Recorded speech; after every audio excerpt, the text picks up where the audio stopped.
This is going to be a slightly different review. Don't know how the audio and stuff's going to be.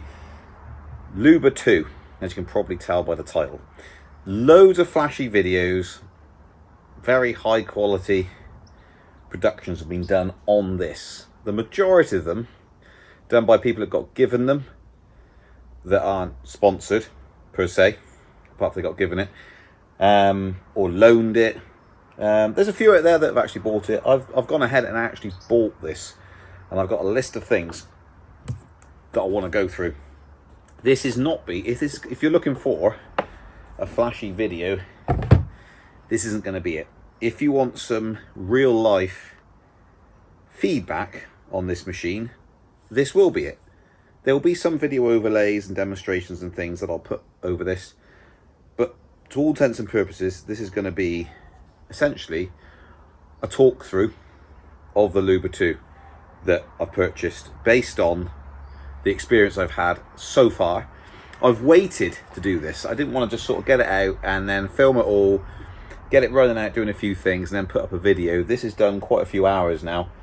It's fairly bashed up from doing its jobs. So yeah, this is a real life. This is real. I can get it. I don't think I'm going to go much further now in terms of discovery, etc. So I think I've got a pretty good rounded idea of where we're at.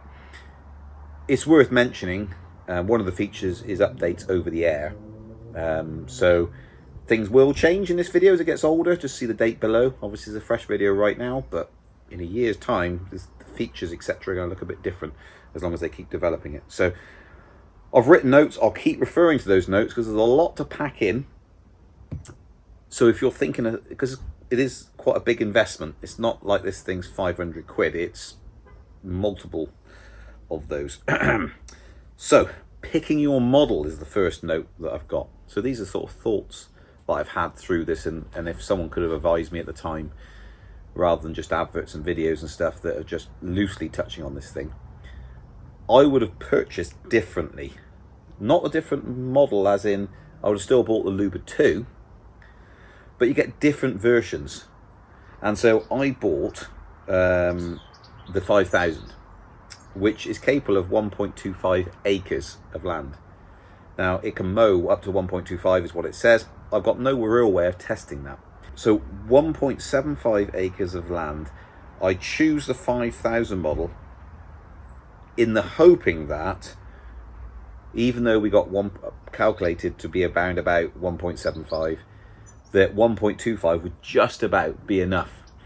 And I did that because I couldn't get the 10,000 model. I got the 5,000. There is another model which for some reason you can't get in the UK at the moment. Maybe it's because it's so new, don't know. But that was a saving grace, because as it turns out on reflection, I didn't even need the 5,000 model. I could have gone with the 3. And the reason for that is, of course, is depending on where you are, there's so many complexities of this. So this is my usage case with our land. Some of it is borders, of course, obviously, duh. So unless you've got an exactly square patch of land or whatever that's just all lawn, don't just take your circumference of your land and go, I'm going to need this model, because you're going to end up spending hundreds of pounds more when actually you could do with a model that's a lot smaller and cheaper and does exactly the same thing. So when I've mapped all my areas, which I've done now, every single area I ever want mown, it's nowhere near 1.25 even, never mind 1.75 acres. It's substantially less. So I'd actually say, before you purchase, the biggest tip today to save money is to go out and actually measure the land that you want mowed. So give great thought into the land you want mowed and go and measure it all up and then work out exactly what it is. You may find you fall into the category you don't need to buy the 5,000, let alone the 10,000. So that's the first tip. So I'm really glad that I couldn't get hold of the 10,000, because I would have bought it thinking, well, at least that would cover me and it would future-proof me and all this sort of business. I wouldn't have needed it anywhere near. This is oversized for what I needed. So keep that in mind, that your cutting area, unless it is just a patch of lawn you've got, like a big old patch, is going to be substantially smaller than your actual land's size. So first question, I suppose, is why a robot? And so again, 1.75 acre plot of land with borders, etc. in it. It's a large area to be mowing regularly, especially when the British weather's terrible, but you have loads of sun, then loads of rain, then loads of sun, loads of rain. The grass goes up. So in the summer periods, longer days, you're mowing, if you want to keep it nice, you're mowing twice a week approximately. Now the ride-on mower that I've got a video on this channel. Again, I bought it, none of those are sponsored. I should be so lucky. That takes 45 minutes. So prior to that, I was using a petrol, lot smaller cut, but it wasn't zero turn, and it was taking a substantially long, 3 times longer. So I got the electric zero turn by Ego Z6, absolutely sublime piece of kit. Really good, and it's all electric, and I charge it off the solar, so it costs nothing, so I save on fuel costs. So there's a payback over a period of time. Anyway, that's 45 minutes twice a week. That's not the only reason, which I'll go on to later. So why get a robot? Really, it's not laziness. I'm actually quite busy, got other things to do. To keep on top of it is ideal, and just automatically. We have soft soil in many areas. The zero turn does, so the Ego zero turn does churn up the grass, and also often on the slopes it slips and then it drags a wheel. So if you're going across camber, because you can't go up for some of the lengths and you're trying to cut it, you'll find that the right hand wheel is turning and it's dragging the left hand wheel down the bank as you go. And even if you try and throttle it and just keep it moving to stop it ripping up the grass, it's really difficult, especially with the rain we have. Our soil is soft, a lot of water flows down this bank. And so it gets really squidgy and soft, and it just tears up grass. So very often I'm mowing on the zero turn, trying to gently turn the thing. But in certain areas, it really does cause quite a considerable amount of damage. And then if it is wet or has rained for a couple of days, you can't really head back out on that mower for another couple of days till when it's dried out. So it's a bit problematic from that in terms of damaging the area around. So that's one of the things I've put on here, is the fact that the weight of the zero turn, as well as the soft soil, etc., ripping up the grass. And so my thought process was, well, if there was something light like a push along mower, that would stop that, so I could stop using the zero turn in between those areas where it's summer, it's hot, but it's been raining a lot. I could just use that. But of course the mowing time goes up. I've got a Bosch battery mower, so push along, that is 2-hour cut time to get it to do. So it's like, oh, for goodness sake. And this is kind of where this enters in. And so this land is, the house was built 1850s. A lot of it's been landscaped with sort of slopes. And so it's not just a flat, it's quite a complex area. And so spending some time researching, I landed on the Luba 2 and the 5000, which I spoke about. I could have gone a model down, so keep that in mind. And so that's kind of justification for buying this. That's kind of really sums it up. This is a lot lighter than sitting on a ride-on with big old tires and then cutting up the grass. You get the added benefit, it doesn't rip up the grass if the weather is intermittent, like it has been, especially this year so far. Not only that, you don't then have to be mowing it, the robot can do it for you. One thing to note with these robot mowers, they are very intensive to set up. Well, that's been my experience, is you need to be monitoring this thing on its first runs out, and everything you do, every single area that you do, you need to be heavily monitoring it, looking for any pitfalls or anything that might cause you any issues. I've tried to do it where I don't have to modify the entire garden. I mean, it kind of defeats the object, doesn't it? And actually, cut a long story short, it actually pretty much does it without you having to modify any, well, I haven't had to modify anything, and it's a very complex garden. We've got borders all over the place, with no barriers or edging. It's just literally an edging as lawn runs to a border. We've got loads of cobbled paths, we've got raised paths, we've got steps, we've got absolutely everything. Apples in the orchard, etc., lying on the floor. Some of them are starting to drop a little bit now this time of year. So I kind of want to head straight in now to the title I put here, is ease of setup. Really well packaged and presented, and it comes with spare blades and screws, as well as the tools to put it together. Now, it's not intensive. If you're worried about building this up, you put on the vision system, you put on the front bumper, and if you need to, you put in a SIM card and also the safety pull at the back. That's kind of it. The rest of the unit comes built up, so there's nothing intensive there in that point of view. So I found it extremely hard work out of the box to get it start working. And this is because when it arrived, the firmware that was on it was completely out of sync with the latest firmware. So it was like an intermediate update it needed to do, and then when it's done that update, you need to do another update to then update it to the latest. That coupled, and here's a critical point, that coupled with poor Wi-Fi, which it's going to be because it's right out in the middle of the garden where the charging station is. It's not by the house, it's out in the middle of the garden, so it just hooks into Wi-Fi. If you're getting one and it arrives, do not rely on a weak Wi-Fi signal. Definitely bring it inside and put it by your router, which seems mental to put a mower inside, but you're not going to mow your carpet. What you're trying to do is do the firmware updates. Once you've done those, you can put it back outside and all is well, kind of. What you can also do, which is what I did, because it was already all set up outside, not knowing this problem would occur, is I used not pairing, but can't think what you call it now, allowing you to share your Wi-Fi signal with your phone. So they're able to connect to my cellular data on my phone. So this I connected to the hotspot on my phone. So that's what I did. If you've got a good signal, and we've only just got a data signal where we live, so it's like compounding issues. But I did manage to hook into a very slight 5G signal and update. Even then though, we had multiple failures and it took several hours to get this firmware updated. You may experience that, but you probably won't if you bring it inside, update it first, then take it out, set it all up to your heart's content on the latest firmware. The reason I mention that is before I realised it needed a firmware update, I tried to map an area out.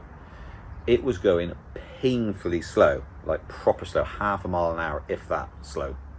I went around the entire area, mapped it all out, 20 minutes later, got to the end and then just wiped the map and all the tracking I'd done. I was like, oh my goodness, this is a nightmare, I have to do it all again.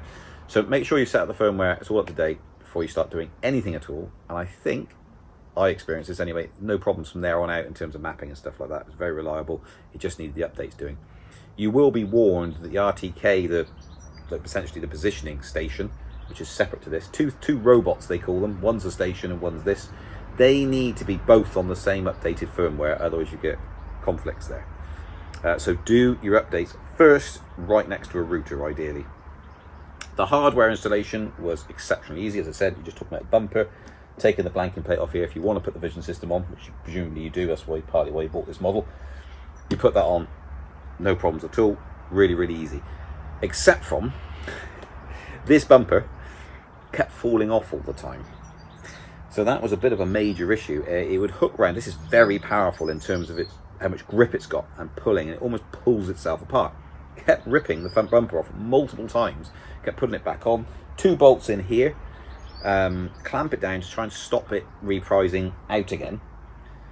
What it seems to be is just stand it on its end, which this is what I did. It doesn't say do this in the man, stand at the end and whack the bumper on, and it pushes it like another 2 mil into the housing, and I haven't had a problem since.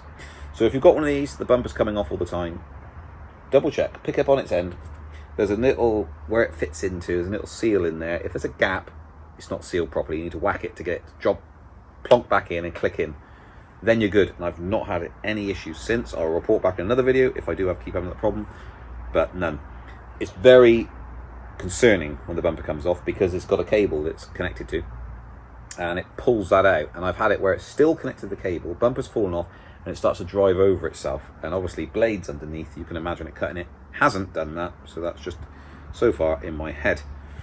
The app offers many features which perhaps I'll run through a bit later, as in a different video, but a quick fire few notes on this app is you can adjust the mower speed, so the speed it travels.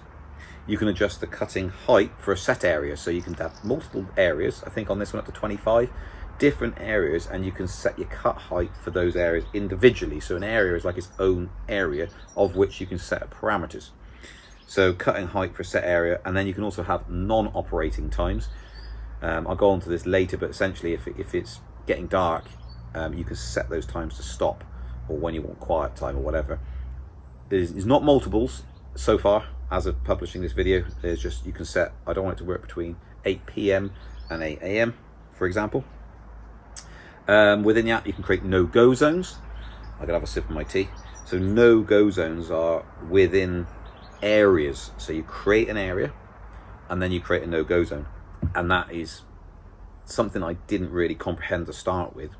If you go around like the orchards like this, in there's a border, you actually need to come at the area, then you're done, finish all that off, then go in and say create within that area a no-go zone. Then you go round the outside of that border, and then it won't go into that border. If you don't do that, it'll keep trying to ram into the border. It doesn't recognize it as a border. If this bumper gets hit, it will stop and back up and try and go elsewhere.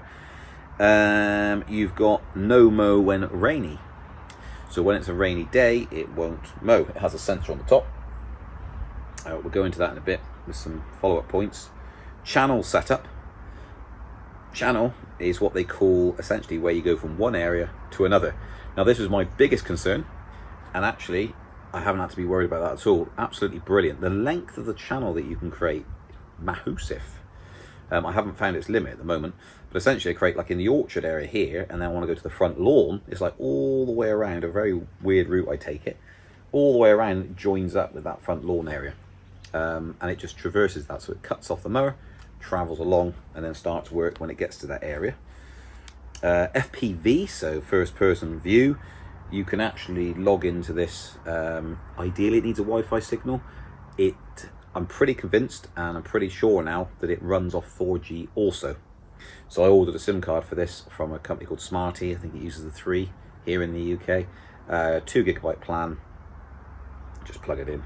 So and then you can then do FPV, but as I say, the signal is bad, so it's not as optimum, but I have been able to log in when the Wi-Fi wasn't on this.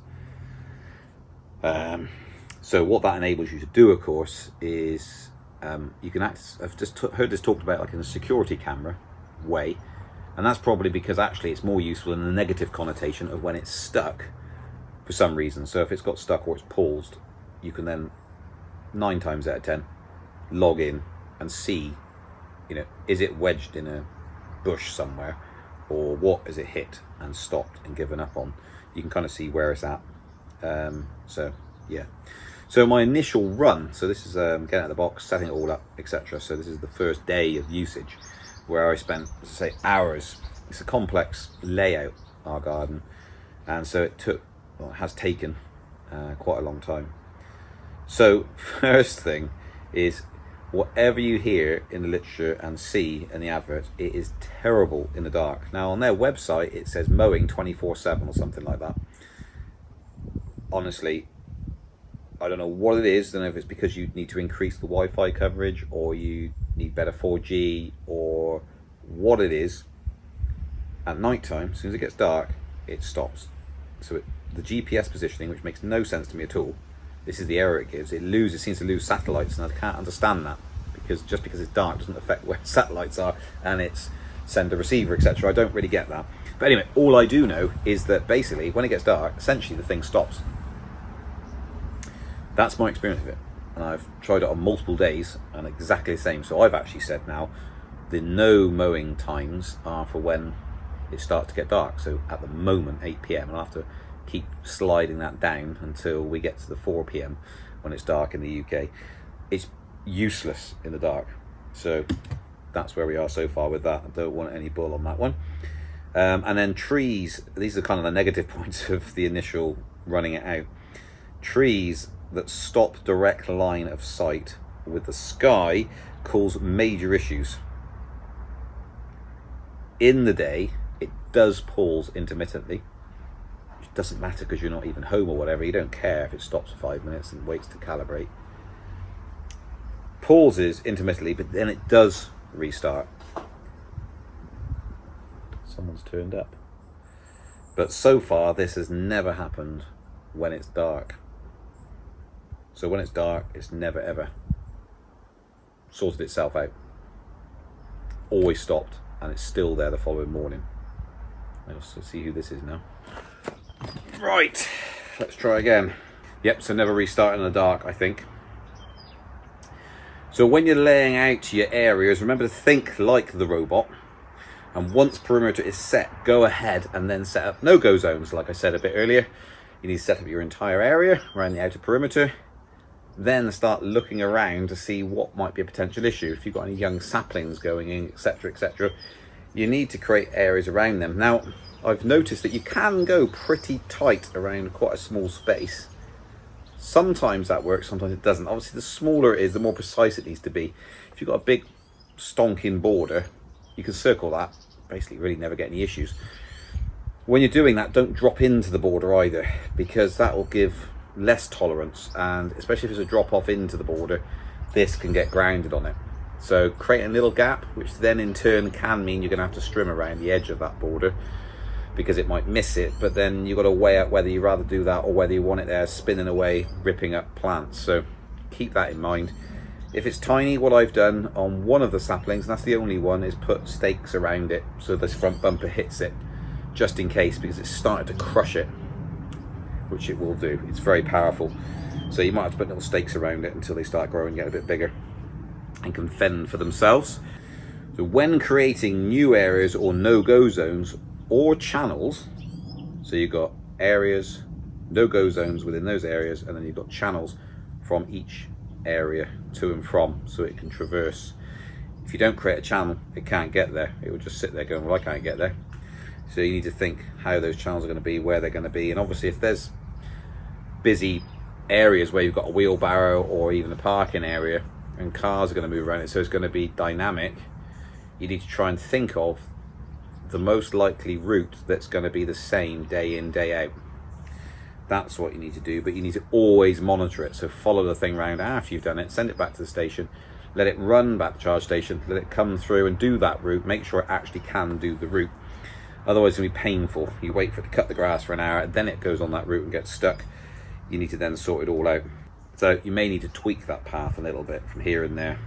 But I've found that once it repeats it again and again, essentially it will not go wrong, apart from the fact that one of the channels I've got, every now and again it seems to screw up, and I don't really know why. I think it's probably because it's such a tight channel that it needs to go on, because there is no other way it can go. And there's 3 paths out of one area into the other area, but they're really narrow and it won't even fit down there, and the third channel is the best I've got. So yeah.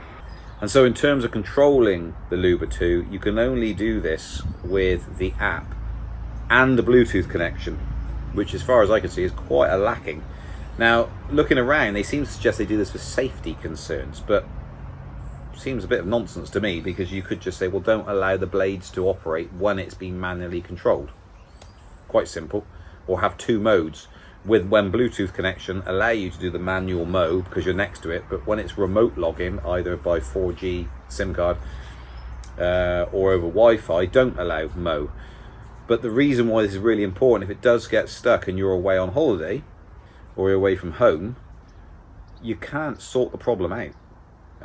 It's stuck. It needs you to manually be there, so it will just sit there and then it will turn off, or the battery will die. So it's a bit hopeless from that point of view. So in one of the channels where it does have that funny 5 minutes and it gets stuck, it just bumps, tries again, then stops, and it waits for your intervention. The only way you can intervene is by manually connecting and driving it out of that zone, which you can only do when you stood right next to it. So bit difficult when you've got a schedule set up, Monday, whatever. I got mine Monday, Wednesday and Friday for certain areas, and then I fill in the rest of the days with different areas. Bit hopeless from that point of view. A little tip there is cancel the task and send it to a zone that, hopefully, all things being perfect for you, send it to a zone that's behind it.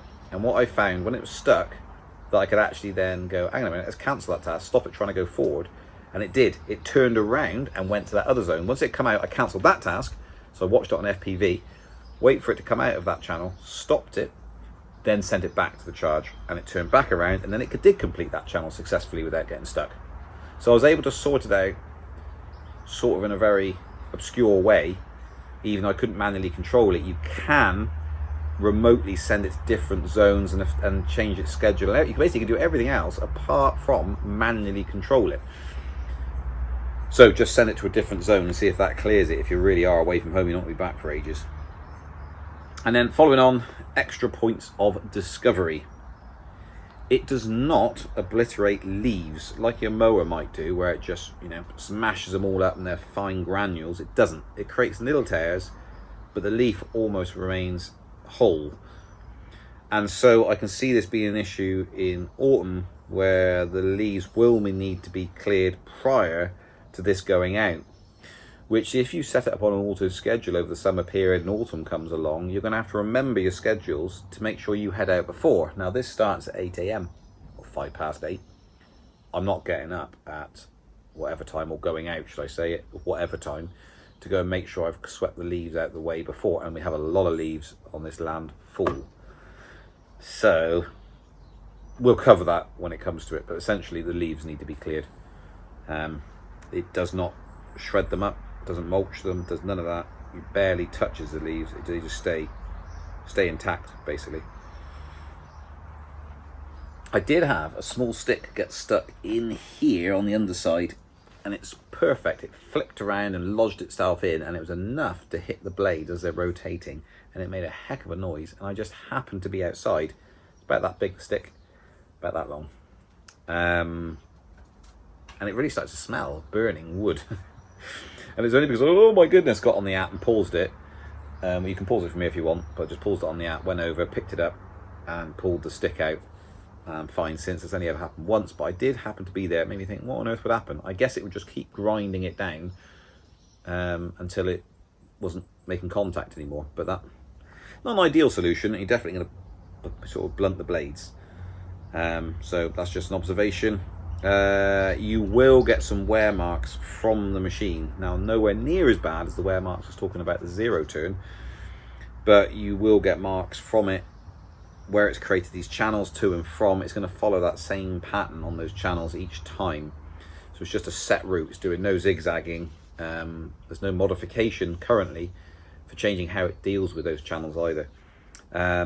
So yeah, I mean, there's modes within the app that you can use in the areas which don't make any sense in the app because it's not descriptive enough, but you've basically got this bumper and vision. And so you can have direct touch, which would be hitting the bumper. And then you've got slow touch, which is using the vision first to slow down and then relying on this to make contact to actually change its path. None of that seems available. I just think it might just be direct touch on the channels. Can't see, can't prove that. But it would be nice if they added the feature where, like where it keeps getting stuck, I think some of these quirks every now and again where it gets stuck in the channel, if you could change the way it uses the vision and the bumper bar. I think it's just using the bumper bar, not 100% sure. I think if it could use vision primarily, it might turn away from where it gets stuck slightly in and make its way out. Don't know, but there's those multiple options. So there will be wear marks. And so what I've done is I set my schedule up, as I alluded to earlier, not to do the same thing each time. I spread it across the week. So there'll be areas where they can get a chance to recuperate the grass can and cause less of an issue, hopefully. We will see. So give it a bit of breathing space.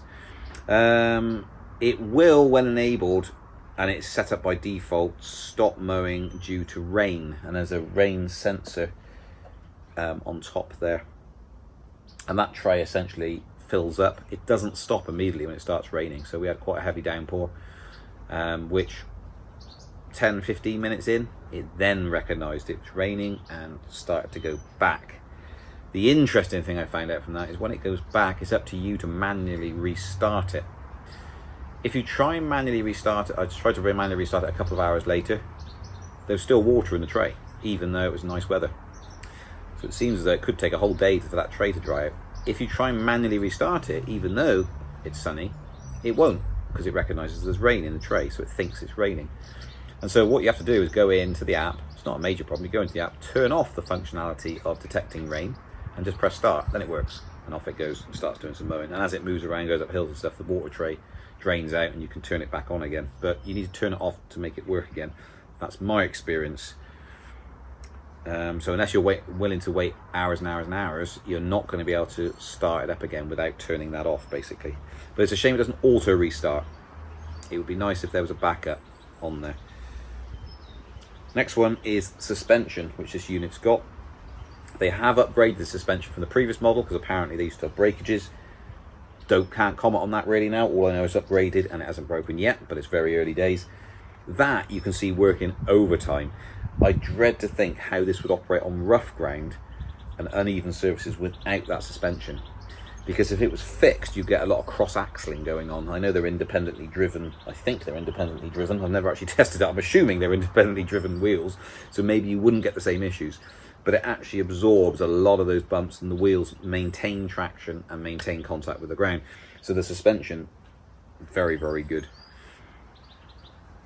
Currently no integration with Home Assistant. Now this won't be relevant to everybody, of course, but a lot of us who've got these smart devices use a Home Assistant in our houses to bring all these smart devices localized and controlled by Home Assistant, rather than having to go out to the cloud to do all this sort of stuff. So from that point of view, there doesn't seem to be any integration currently. I found a thread somewhere where Emotion was talking about setting that up later on. I suspect it will eventually come. If it does, that'll be ideal, because then you can set up rule bases which go far beyond what you can do within the app, and you can do a lot of customizations on the way that this thing operates, and it brings it localized. So that would be good. There is a slight problem in terms of when it goes back to the charging dock, it is always doing the same movement. So I was talking about wear of the grass, etc. You get heavy wear around where that mower is, even though I've spread out my schedule to be in different areas, therefore it uses different channels, and the wear on those channels and the where this goes is minimized. It's always got to go back to the charge station. So you probably need to expand that area out with slabs, or put it in an area that it's got no grass, or create a concrete pad or whatever. You need to do something around that area, because it does start to cut through that grass and it will end up muddy and it looks a bit rubbish. And finally, no-go zones. It's accurate but not precisely accurate, meaning if you have a mower sized gap between zones, it will often think there's an overlap, and that's when you're mapping it. So we've got an area where we've got steps and a border and a border. Obviously if it's mowing across the top here, there's no physical barrier here. It means it could turn and it will just fall down the steps. If I try and create a no-go zone around those steps, it's too close to these borders, so it won't allow me to map those steps. And probably the only way is either create a physical barrier so the bumper hits it and it won't go down the steps, which would mean you're gonna have to have a step above a step. It'd be a bit strange. Or make the whole thing a no-go zone and then have to trim the areas in between.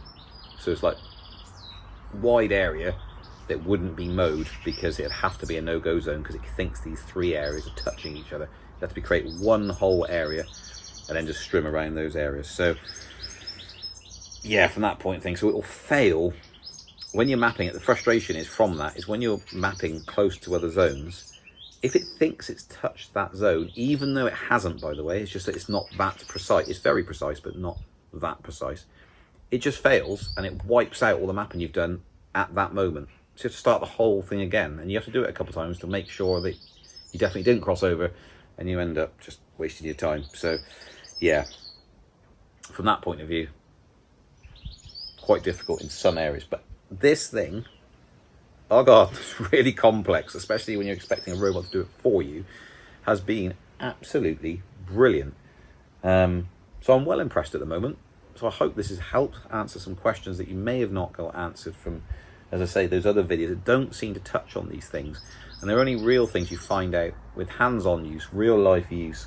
Secondly, I would have thought we're in one of the most complex sort of gardens that you can get, that this thing's expected to mow in. It by no means is it just a straight bit of grass. If it's a straight bit of grass that you're putting this onto, and it's just a large area that you're sick of mowing, or you're away often and you want it to be mowed, this is going to be a breeze. You're going to have like set this perimeter up. You'll have no-go zones, none of them, no-go zones, and no channels to do. You're not even going to have to worry about half this stuff I'm talking about. It will just work, no problem whatsoever. So that the only thing that would be relevant is nighttime mowing. But if you've got no trees, for example, and just square grass, piece of cake for this thing. This thing, though, will cope with huge amounts of complexity, which is pretty amazing, really, if I'm honest. Very pleased with it. Definitely would recommend. It's just very pricey. And it's hard to justify, harder for me to justify the cost. I am only justifying it by time saving, I guess, and not so much damage to the grass, because I'm already running an electric Z6, which is charged off solar. So the fuel saving isn't really an argument for me. So if you're in the position you've already got that, you're already got an electric mower, you can't really say, well, I'm saving money on petrol, which is quite expensive. The only thing you've got is your time and maybe damage to the grass around you. So this is very light touch, and it's using razor blades to cut, and so you can't get much of a finer, gentler cut than that, can you? So yeah, justification for having it really, we mow in summer twice a week. This thing's doing it, so it saves an hour and a half once a week, and it just mows. I suppose the other slight benefit is it will mow different areas to how you want it. So we've got certain areas that we have people come and visit that you can say you don't have to worry about the rest of it. But if that was me, I'd have to get all the mower out and all the equipment out just to go and mow that area. It's like, well, while I'm out, I might as well do the rest. With this, you can say, no, just go and mow that area. In an hour, it'll be done. The mowing times are a lot longer on this. So if I want to mow all these areas, I tried to do it in one day and it couldn't do it in a day. Because your charge times, don't forget. But it is incredibly efficient on the battery. This model I've got is just amazing. It takes ages to run out, but just at the speed it mows at, and you can denote speed and spacing between each cut. So you can choose to make it narrower so you don't get so many missed, and so you don't get grass lines which haven't been cut. So you can bring it down, but of course that increases its time. Really, really helpful in the apps. Before I finish this video, really helpful in the app. It shows you a calculation. If you wait a few seconds, so you increase the spacing, you just wait and you watch, and it'll give an estimation of completion time and how many square meters that you're mowing. And so it adjusts them dynamically. When you increase the spacing or reduce it, or you increase the robot speed, it will bring all that down. Of course, if you increase the robot speed, it's less likely to cut nicely. So I've got it set midpoint, so fairly slow. But I've increased the spacing as well to make sure there's no missed lines, so the times go up. But anyway, the whole garden, it couldn't do in a day. I then split it across multiple days because of the wear, and so now it sits quite nicely. It's mowing every single day, but different areas. And it's no issue to me because I head on out, so unless it gets stuck. But there you go. If you've got any questions or anything like that, please comment below, and if you haven't already, subscribe. That really helps, apparently. But hopefully, this has given you some insight.